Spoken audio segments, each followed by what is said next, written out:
നമ്മൾ രണ്ടാമത്തെ ചാപ്റ്ററാണ് നമ്മൾ പഠിച്ചുകൊണ്ടിരുന്നത്. രണ്ടാമത്തെ ചാപ്റ്ററിൻ്റെ കണ്ടിന്യൂഷനായിട്ടുള്ള കാര്യങ്ങളാണ് നമ്മൾ ഈ വീഡിയോയ്ക്കകത്ത് നോക്കുന്നത്. നമ്മൾ മെമ്മറി ഡിവൈസസിനെ കുറിച്ചാണ് പറഞ്ഞു നിർത്തിയത്. അപ്പോൾ അതിൻ്റെ ബാക്കിയായിട്ടുള്ള ചാപ്റ്ററിലെ ബാക്കി പോർഷൻസാണ് നമ്മൾ ഈ വീഡിയോയ്ക്കകത്ത് പറയുന്നത്. എന്താണ് ഇൻപുട്ട് ഔട്ട്പുട്ട് ഡിവൈസസ് എന്നുള്ളതാണ് നമ്മൾ ഇതിനകത്ത് ആദ്യം നോക്കുന്നത്. The computer will be of no use unless it is able to communicate with the outside world. അതായത് പുറത്തോട്ട് കമ്മ്യൂണിക്കേറ്റ് ചെയ്യാൻ കമ്പ്യൂട്ടറിനെ കൊണ്ട് പറ്റുന്നില്ല എങ്കിൽ കമ്പ്യൂട്ടറിനെ കൊണ്ട് പിന്നെ വല്ല പ്രയോജനമുണ്ടോ? ഒന്നുമില്ല. അപ്പം അങ്ങനെ കമ്മ്യൂണിക്കേഷൻ നടത്താൻ വേണ്ടിയിട്ട് ഉപയോഗിക്കുന്ന ഡിവൈസുകളെയാണ് ഇൻപുട്ട് ഔട്ട്പുട്ട് ഡിവൈസസ് എന്ന് പറയുന്നത്. നമുക്ക് അങ്ങോട്ടും അവിടെ നിന്ന് ഇങ്ങോട്ടും കമ്മ്യൂണിക്കേറ്റ് ചെയ്യാൻ വേണ്ടി ഉപയോഗിക്കുന്ന കമ്പ്യൂട്ടറിൽ ഉപയോഗിക്കുന്ന ഡിവൈസുകളെ വിളിക്കുന്ന പേരാണ് ഇൻപുട്ട് ഔട്ട്പുട്ട് ഡിവൈസസ്. അതിലാദ്യം നമുക്ക് ഇൻപുട്ട് ഡിവൈസസ് എന്ന് പറയുന്ന കാറ്റഗറിയെ കുറിച്ച് നോക്കാം. An input device is used to feed data into a computer. It is also defined as a device that provides communication between the user and the computer. യൂസറിനും കമ്പ്യൂട്ടറിലേക്ക് data feed ചെയ്ത് കൊടുക്കാൻ, നമ്മൾ അകത്തേക്ക് ഡേറ്റ കമ്പ്യൂട്ടറിലേക്ക് data കൊടുക്കാൻ വേണ്ടി ഉപയോഗിക്കുന്ന ഒരു ഡിവൈസാണ് ഇൻപുട്ട് ഡിവൈസ് എന്ന് പറയുന്നത്. അതായത് കമ്പ്യൂട്ടറിലേക്ക് ഡേറ്റ ട്രാൻസ്ഫർ ചെയ്യുക, ഹ്യൂമൻ റീഡബിൾ ഫോമിലുള്ള ഡേറ്റയെ മെഷീൻ റീഡബിൾ ഫോമിലുള്ള ഡേറ്റയായിട്ട് കൺവേർട്ട് ചെയ്യുക എന്നുള്ളതാണ് ആരുടെ ജോലി? ഇൻപുട്ട് ഡിവൈസിൻ്റെ ജോലി. അപ്പോൾ നമുക്ക് മനസ്സിലാകുന്ന ഫോമിലുള്ള ഡേറ്റ, അതാണ് ഹ്യൂമൻ റീഡബിൾ ഫോമിലുള്ള ഡേറ്റ എന്ന് പറഞ്ഞത്. ഹ്യൂമൻ റീഡബിൾ ഫോമിലുള്ള ഡേറ്റയെ മെഷീൻ റീഡബിൾ ഫോമിലുള്ള ഡേറ്റ, അതായത് കമ്പ്യൂട്ടറിന് മനസ്സിലാകുന്ന ഡേറ്റ, അതാണ് മെഷീൻ റീഡബിൾ ഫോമിലുള്ള ഡേറ്റ. ഹ്യൂമൻ റീഡബിൾ ഫോമിലുള്ള ഡേറ്റയെ മെഷീൻ റീഡബിൾ ഫോമിലുള്ള ഡേറ്റയായിട്ട് കൺവേർട്ട് ചെയ്യുക എന്നുള്ളതാണ് ആരുടെ ജോലി? ഇൻപുട്ട് ഡിവൈസിൻ്റെ ജോലി.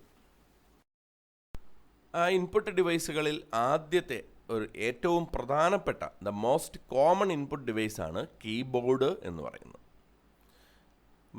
കീബോർഡ് എന്താണെന്ന് നമുക്കറിയാം. It allows the user to input alphabet, number and other characters.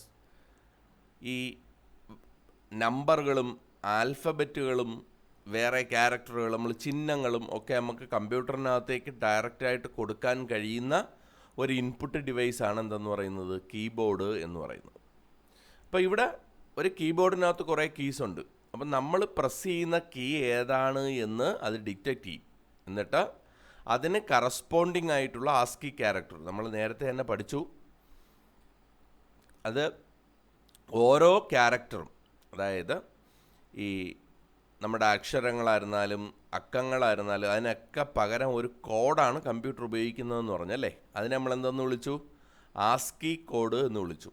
അപ്പം ആസ്കി എന്ന് പറയുന്ന ഒരു പ്രത്യേക തരത്തിലുള്ള കോഡ് ഉപയോഗിച്ചുകൊണ്ടാണ് ഇത് ചെയ്യുന്നതെന്നും അത് ജനറേറ്റ് ചെയ്യും. എങ്ങനെ?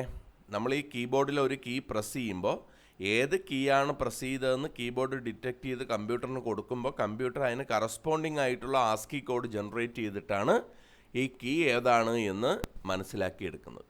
അപ്പോൾ നമ്മൾ ഏറ്റവും കോമൺ ആയിട്ട് ഉപയോഗിക്കുന്ന ഒരു ഇൻപുട്ട് ഡിവൈസാണ് കീബോർഡ് എന്ന് നമുക്ക് പറയാം. അതിൽ രണ്ടാമത്തെ ഒരു ഇൻപുട്ട് ഡിവൈസാണ് മൗസ് എന്ന് പറയുന്നത്.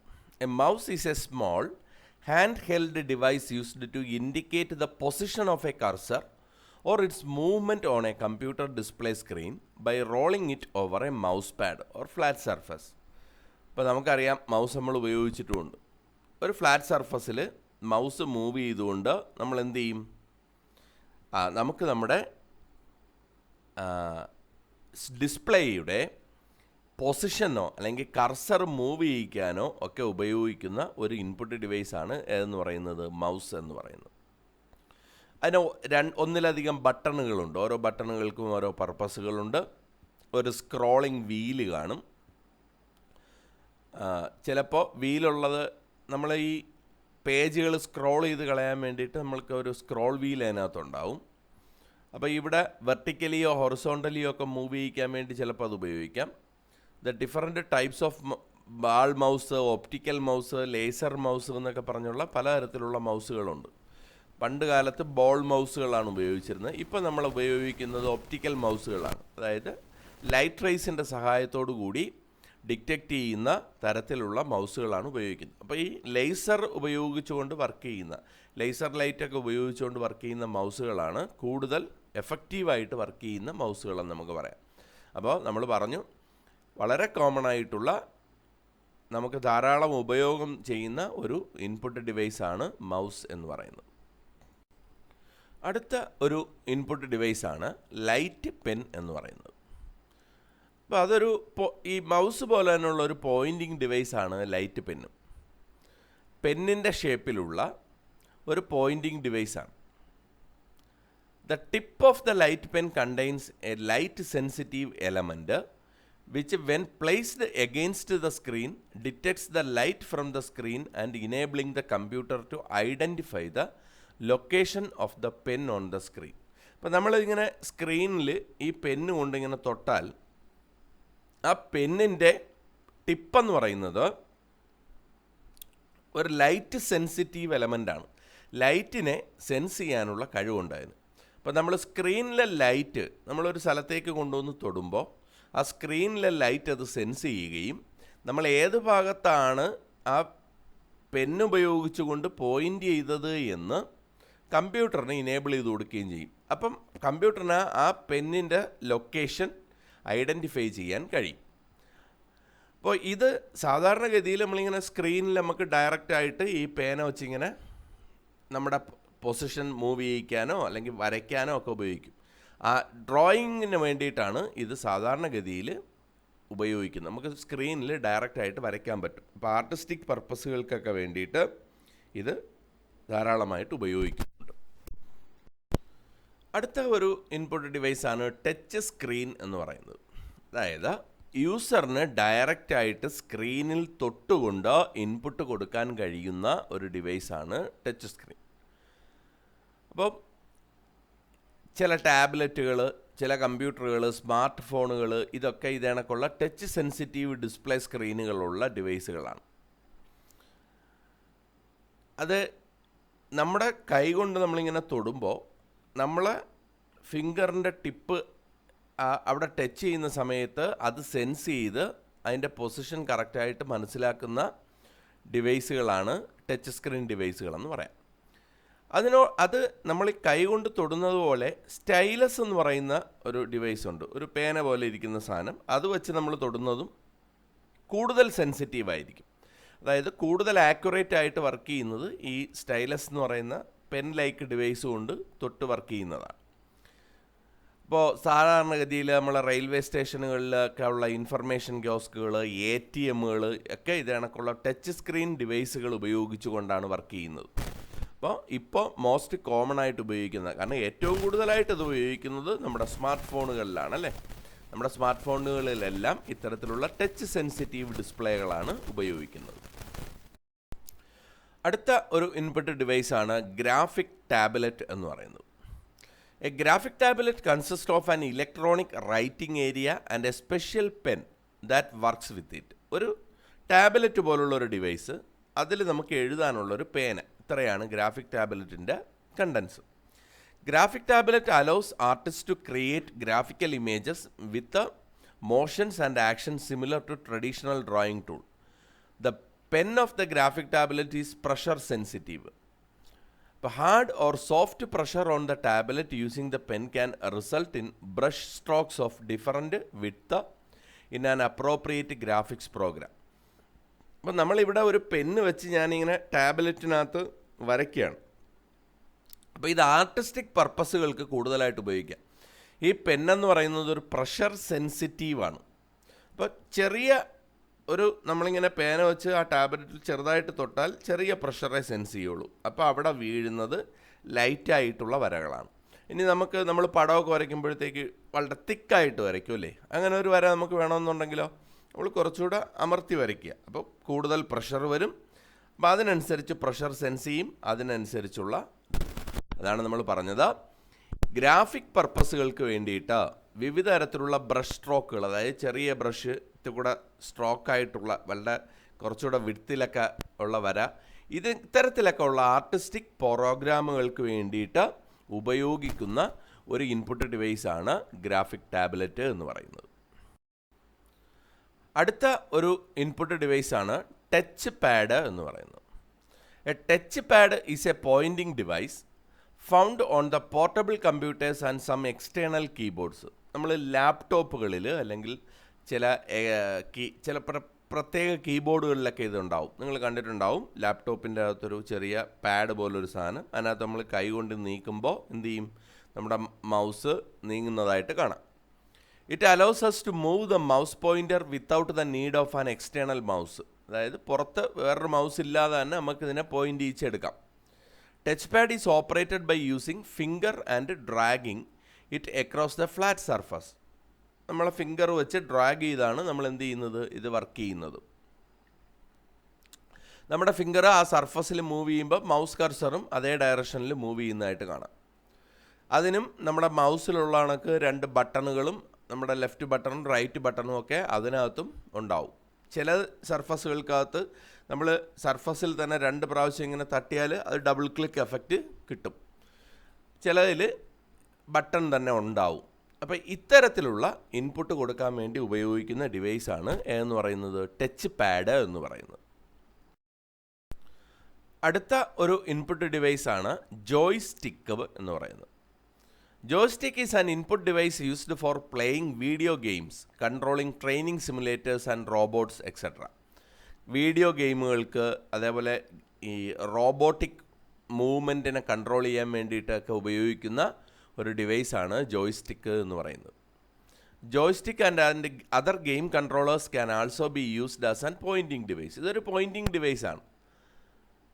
The joystick have a vertical stick which can be move in any direction. ഒരു ലിവർ പോലെ, നമ്മുടെ കാറിൻ്റെയൊക്കെ ഗിയർ ലിവർ പോലെ ഇരിക്കുന്ന ഒരു ലിവറാണ്. ആ ലിവറിന് നമുക്ക് ഏത് ഡയറക്ഷനിലോട്ട് വേണമെങ്കിലും എന്ത് ചെയ്യിക്കാം, move ചെയ്യിക്കാം.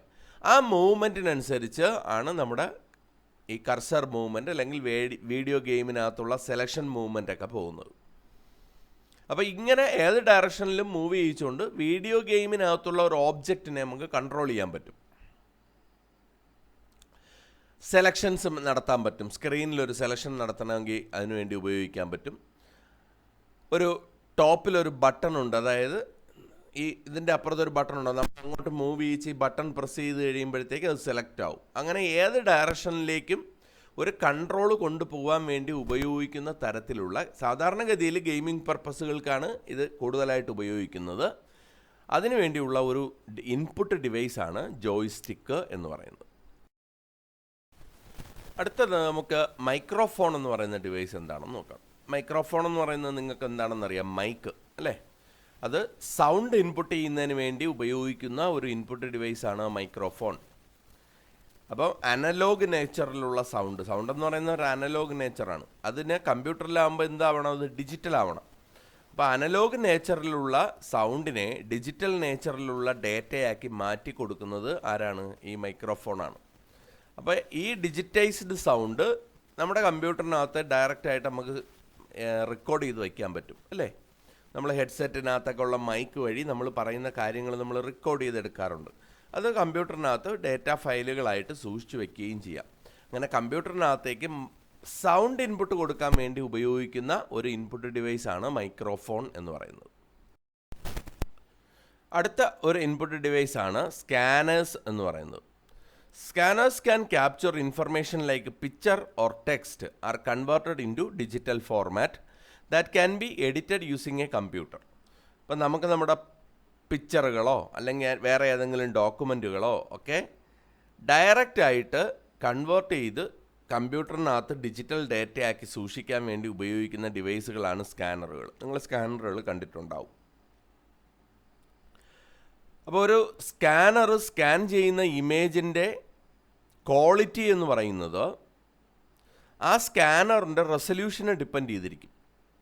Resolution of the scanner is expressed in dots per inch എന്നാണ് പറയുന്നത്. ഒരു ഇഞ്ചിനകത്ത് എത്ര ഡോട്ട്സ് ഉണ്ട്, അതാണ് അതിൻ്റെ ക്വാളിറ്റിയെ മെഷർ ചെയ്യുന്ന യൂണിറ്റ്. ഇപ്പം DPI കൂടുതലാണെങ്കിൽ, അതായത് ഡോട്ട്സ് പെർ ഇഞ്ച് കൂടുതലാണെങ്കിലോ നല്ല റെസൊല്യൂഷൻ ആയിരിക്കും. അപ്പോൾ ഇതിന് ക്ലാരിറ്റി കൂടുതലുമായിരിക്കും. അപ്പോൾ പലതരത്തിലുള്ള ഫ്ലാറ്റ് ബെഡ് സ്കാനറുകൾ, ഫ്ലാറ്റ് ബെഡ് എന്ന് പറഞ്ഞാൽ ഒരു സാധനം നമ്മളിങ്ങനെ തുറന്നിട്ട് അതിനകത്തോട്ട് വെച്ച്, ഇപ്പോൾ ഫോട്ടോസ്റ്റാറ്റിൻ്റെ മെഷീനൊക്കെ വർക്ക് ചെയ്യുന്ന പോലെ, അതാണ് ഫ്ലാറ്റ് ബെഡ്. ഇനി ഷീറ്റ് ഫീഡ് ഉണ്ട്. നമ്മൾ കുറേ ഷീറ്റുകൾ ഒരുമിച്ച് അതിനകത്ത് കയറ്റിച്ച് ഓരോന്നായിട്ട് ഇങ്ങോട്ട് എടുത്ത് സ്കാൻ ചെയ്തോളും. ഇനി ഹാൻഡ് ഹെൽഡ് എന്ന് പറഞ്ഞാൽ കയ്യിൽ വെച്ച് ഉപയോഗിക്കാൻ കഴിയുന്ന തരത്തിലുള്ള സ്കാനറുകൾ. അപ്പോൾ ഇത്തരത്തിലൊക്കെ ഉള്ള പല വിധത്തിലുള്ള സ്കാനറുകൾ നമ്മൾ ഉപയോഗിക്കുന്നുണ്ട്. അടുത്ത ഒരു ഡിവൈസാണ് ഒപ്റ്റിക്കൽ മാർക്ക് റീഡർ. നിങ്ങൾ OMR ഷീറ്റ് കണ്ടിട്ടുണ്ടാവുമല്ലോ, മൾട്ടിപ്പിൾ ചോയ്സ് നമ്മൾ ബബിൾ ചെയ്തിട്ട് ആൻസർ ചെയ്ത് കൊടുക്കുന്ന ടൈപ്പിലുള്ള ഷീറ്റുകൾ. അത്തരത്തിലുള്ള ഷീറ്റുകളെ റീഡ് ചെയ്തെടുക്കാൻ വേണ്ടി ഉപയോഗിക്കുന്ന ഒരു ഡിവൈസാണ് ഒപ്റ്റിക്കൽ മാർക്ക് റീഡർ എന്ന് പറയുന്നത്. അതായത് നമ്മളിപ്പോൾ 4 ബബിള്, അതിനകത്തുനിന്ന് ഒരു ബബിള് നമ്മളിങ്ങനെ കറുപ്പിച്ചിട്ടുണ്ടാവും അല്ലേ, അത് ഏതാണ് എന്നുള്ളത് ഐഡൻറ്റിഫൈ ചെയ്ത് അതിനെ പ്രോസസ്സ് ചെയ്ത് എടുക്കാൻ വേണ്ടി ഉപയോഗിക്കുന്ന തരത്തിലുള്ള ഒരു ഡിവൈസാണ് ഒപ്റ്റിക്കൽ മാർക്ക് റീഡർ. അപ്പോൾ ഇതിൽ കറുപ്പിച്ചിരിക്കുന്നത് എങ്ങനെയാണെന്നത് കണ്ടുപിടിക്കും. ലൈറ്റ് അതിനകത്തേക്ക് അയക്കുമ്പോഴത്തേക്ക് ലൈറ്റ് തിരിച്ച് റിഫ്ലക്റ്റ് ചെയ്ത് വരും. അപ്പോൾ എല്ലാത്തിൽ നിന്നും റിഫ്ലക്റ്റ് ചെയ്ത് വരുന്ന ഒരെണ്ണക്കായിരിക്കുമോ? അല്ല, ഈ ബബിൾ ചെയ്തിരിക്കുന്നതിൽ നിന്നും റിഫ്ലക്റ്റ് ചെയ്യുന്നത് കുറച്ച് കുറവായിരിക്കും. കാരണം എന്താ, അത് കൂടുതൽ അബ്സോർവ് ചെയ്യും ലൈറ്റിനെ. അപ്പോൾ അങ്ങനെ ലൈറ്റ് റിഫ്ലക്റ്റ് ചെയ്ത് വരുന്നതിനെ വെച്ചുകൊണ്ടാണ് ഇതെന്ത് ചെയ്യുന്നത്, ഈ കറക്റ്റായിട്ടുള്ള നമ്മൾ ബബിൾ ചെയ്ത മാർക്ക് ഏതാണ് എന്നുള്ളത് അറിയുന്നത്. അതിനനുസരിച്ച് പേപ്പറൊക്കെ വാലുവേറ്റ് ചെയ്യുന്നതിന് വേണ്ടി ഉപയോഗിക്കുന്ന ഒരു ഡിവൈസാണ് ഒപ്റ്റിക്കൽ മാർക്ക് റീഡർ എന്ന് പറയുന്നത്. അടുത്ത ഒരു ഡിവൈസാണ് ബാർകോഡ് റീഡർ എന്ന് പറയുന്നത്. ബാർകോഡ് എന്ന് പറയുന്ന സാധനം നിങ്ങൾ കണ്ടിട്ടുണ്ടാവും. ഡിഫറൻറ്റ് തിക്നെസ്സിലുള്ള ചില വെർട്ടിക്കൽ ലൈനുകളാണ് എന്തെന്ന് പറയുന്നത് ബാർകോഡ്. നമ്മൾ വാങ്ങിക്കുന്ന പ്രോഡക്ട്സിൻ്റെയൊക്കെ സൈഡിൽ നോക്കിയാൽ ഈ ബാർകോഡ് കാണാൻ പറ്റും. അപ്പോൾ ഇതൊരു പ്രത്യേക തരത്തിലുള്ള നമ്പറിനെ റെപ്രസെൻ്റ് ചെയ്യാൻ വേണ്ടി ഉപയോഗിക്കുന്ന ഒരു കോഡിംഗ് സിസ്റ്റമാണ് ബാർകോഡ് എന്ന് പറയുന്നത്.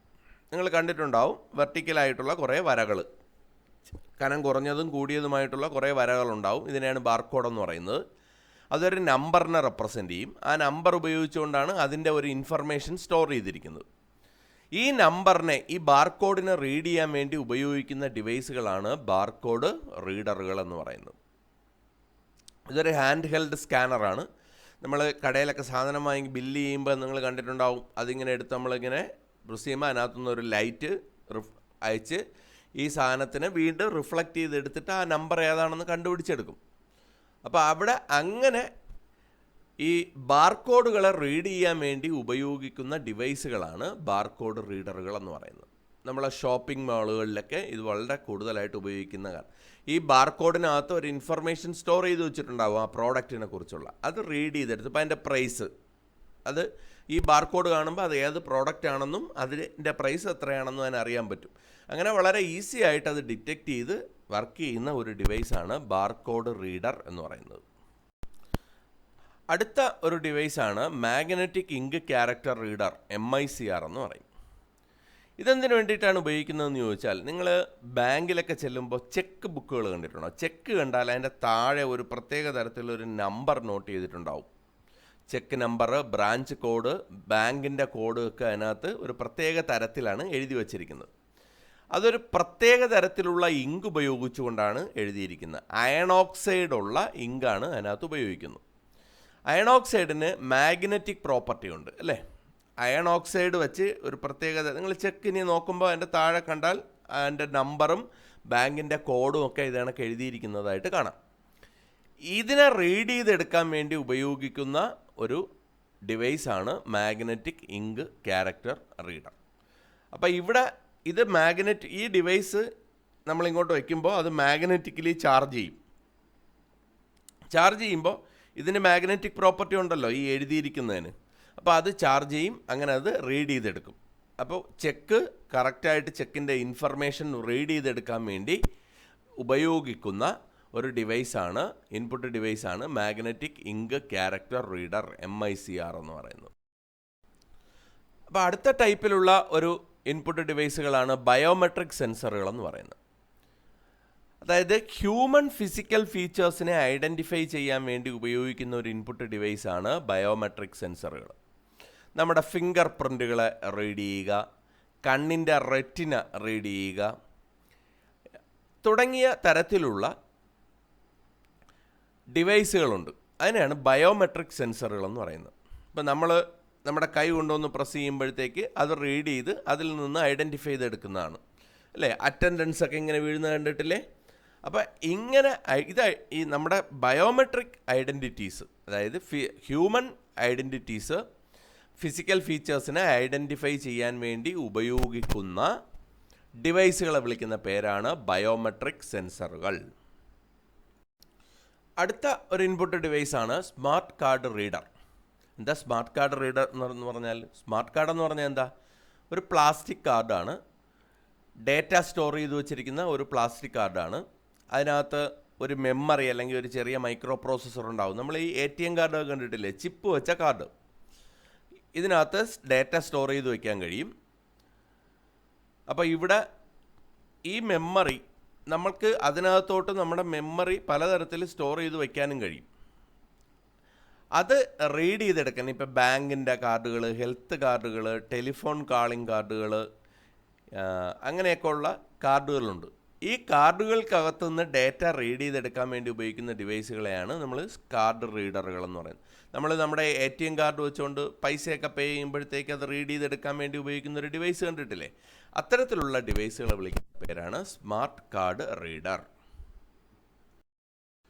അടുത്ത ഒരു ഇൻപുട്ട് ഡിവൈസാണ് ഡിജിറ്റൽ ക്യാമറ എന്ന് പറയുന്നത്. നമുക്ക് പിക്ചറുകൾ, ഫോട്ടോസും വീഡിയോസും ഒക്കെ ഡയറക്റ്റായിട്ട് കമ്പ്യൂട്ടറിലേക്ക് ഡിജിറ്റൽ ഫോർമാറ്റിലേക്ക് ട്രാൻസ്മിറ്റ് ചെയ്യാൻ വേണ്ടി ഉപയോഗിക്കുന്ന ഒരു ഡിവൈസാണ് ഡിജിറ്റൽ ക്യാമറ. ഇത് കമ്പ്യൂട്ടറിൻ്റെ മെമ്മറിയിൽ നമുക്ക് ഡയറക്റ്റായിട്ട് ട്രാൻസ്ഫർ ചെയ്തെടുക്കാനും പറ്റും ക്യാമറയിൽ നിന്ന്. ഇവിടെ ഒരു ക്യാമറയുടെ ക്വാളിറ്റി എന്ന് പറയുന്നത് അതിൻ്റെ ലെൻസിൻ്റെ ക്വാളിറ്റി, ആ ചാർജ് കപ്പിൾഡ് ഡിവൈസ് എന്ന് പറയുന്നത്, അതാണ് നമ്മൾ ഈ പുറത്തുനിന്ന് വരുന്ന ഈ പുറത്തുനിന്ന് അകത്തോട്ട് ലൈറ്റ് ട്രാൻസ്മിറ്റ് ചെയ്ത് പോകുമ്പോഴത്തേക്ക് അതിനെ കൺവേർട്ട് ചെയ്താണ് അത് ഫോട്ടോയാക്കി മാറ്റുന്നത്. ആ ഡിവൈസിന് നമ്മൾ ചാർജ് കപ്പിൾഡ് ഡിവൈസ് എന്ന് പറയും. അതിൻ്റെ ക്വാളിറ്റി, അതിൻ്റെ റെസൊല്യൂഷൻ, ഇനി ഒപ്റ്റിക്കൽ സൂം, ലെൻസിൻ്റെ സൂം, ഇതിനെയൊക്കെ ഡിപ്പെൻഡ് ചെയ്തുകൊണ്ടിരിക്കും ക്യാമറയുടെ ക്വാളിറ്റി എന്ന് പറയുന്നത്. ഡിജിറ്റൽ ക്യാമറയുടെ പ്രത്യേകത എന്ന് പറയുന്നത് നമുക്ക് ഡയറക്റ്റ് ആയിട്ട് കമ്പ്യൂട്ടറിലേക്ക് ഇൻപുട്ട് കൊടുക്കാൻ കഴിയും. അപ്പോൾ ഇതിനകത്തുനിന്ന് എടുക്കുന്ന ഡേറ്റ കൺവേർട്ട് ചെയ്ത് ഡിജിറ്റൽ ഡേറ്റയാക്കി നമ്മുടെ കമ്പ്യൂട്ടർ മെമ്മറിയിലേക്ക് ട്രാൻസ്ഫർ ചെയ്യാൻ വേണ്ടി നമുക്ക് കഴിയും. അപ്പോൾ ഇത്രയും കുറേ ഇൻപുട്ട് ഡിവൈസുകളെ കുറിച്ച് നമ്മൾ പറഞ്ഞു. അപ്പോൾ ഇത് റിപ്പീറ്റ് ചെയ്ത് കേൾക്കുക. ഈ ഇത്തരത്തിലുള്ള ഇൻപുട്ട് ഡിവൈസുകളാണ് നമ്മൾ കമ്പ്യൂട്ടറിനകത്ത് ഉപയോഗിക്കുന്നത്.